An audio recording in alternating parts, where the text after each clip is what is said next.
Polda Metro Jaya akhirnya menahan pengemudi kendaraan yang mengeluarkan senjata dan memarahi pengendara di Jalan Kolonel Sugiono Durensawit, Jakarta Timur beberapa waktu lalu. Penahanan dilakukan setelah polisi memiliki sejumlah bukti yang cukup terkait kasus kepemilikan senjata.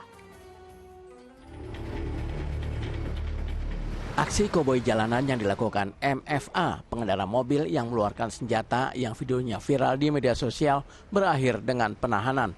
Hal ini disampaikan Kabid Humas Polda Metro Jaya, Kombes Pol Yusri Yunus, yang membenarkan bahwa penyidik telah melakukan penahanan usai MFA ditetapkan sebagai tersangka. Polisi telah melakukan gelar perkara untuk kasus kepemilikan senjata dengan mengumpulkan sejumlah barang bukti. Sementara untuk kasus kecelakaan lalu lintas yang melibatkan MFA, penyidik masih mengumpulkan keterangan beberapa saksi sebelum dilaksanakan gelar perkara. Kita sudah melaksanakan gelar perkara terhadap kasus kepemilikan senjata airsoft gun saudara MFA yang kita ketahui sempat viral di media sosial. Kemudian dikeluarkan surat perintah penahanan. Kita sekarang sudah kita lakukan penahanan. Aksi koboi jalanan pengemudi kendaraan SUV terjadi di Durensawit, Jakarta Timur pada Jumat dini hari lalu. Saat kejadian, MFA sempat mengeluarkan senjata dan memarahi seorang pengendara motor wanita yang sebelumnya bersenggolan dengannya. Aksi MFA dalam waktu singkat viral di media sosial. Johan Taruna melaporkan dari Jakarta. Astagfirullahaladzim, jika kita melihat uraian berita tadi, Ustaz, sebenarnya selain arogan, pengemudi mobil ini juga memperlihatkan ketidakmauannya bertanggung jawab atas jatuhnya seseorang pengendara motor. Ini sungguh sebuah perilaku yang tidak mencerminkan norma dan etika dalam berlalu lintas ya Ustaz ya.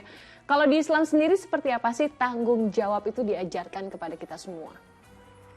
Ya, kita prihatin sekali ya melihat kejadian seperti ini. Ini aksi koboi jalanan ini, kalau saya lihat, pertama dia sangat arogan, sombong ya, ujub ya. Kemudian juga tidak berakhlak yang baik ya. Adabnya seharusnya kita tawadu, apalagi orang-orang yang diberikan amanah atau diberikan titipan senjata ya. Karenanya kalau senjata itu berbahaya sekali. Saya ingin menyampaikan kepada anak-anak muda terutama, janganlah ingin mempunyai atau memegang senjata, karena memang godaannya atau misalnya ujiannya sangat besar sekali. Orang yang memegang senjata itu seakan-akan dia lebih hebat dari yang lain, dia lebih berkuasa dari yang lain, dan inilah contoh orang yang tidak siap jika diberikan tanggung jawab.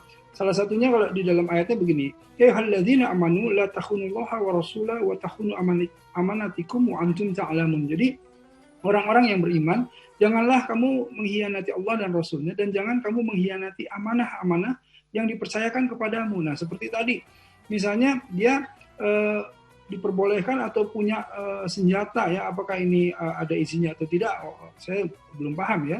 Tetapi kalau dia kemudian ada izinnya memegang senjata, tetapi kemudian dipergunakan seperti itu, berarti kan sebetulnya tidak siap.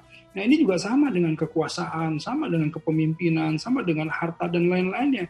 Ketika dia diberikan itu, dititipkan itu oleh Allah, apakah kita menggunakannya sesuai dengan tuntunan Allah, atau seperti tadi malah arogan, malah jadi zalim terhadap yang lain. Saya kira mesti diberikan efek jera dan mesti disiarkan ya, salah satunya oleh Muslim Update ini disiarkan agar supaya orang-orang tahu bahwa perilaku seperti ini tidak patut dicontoh dan harus dijauhi gitu. Jadi jangan sampai di jalanan itu orang itu seperti dirimba gitu. Siapa yang kuat dia yang menang. Nah, ini naudzubillah min dzalik. Kita hindari yang seperti ini.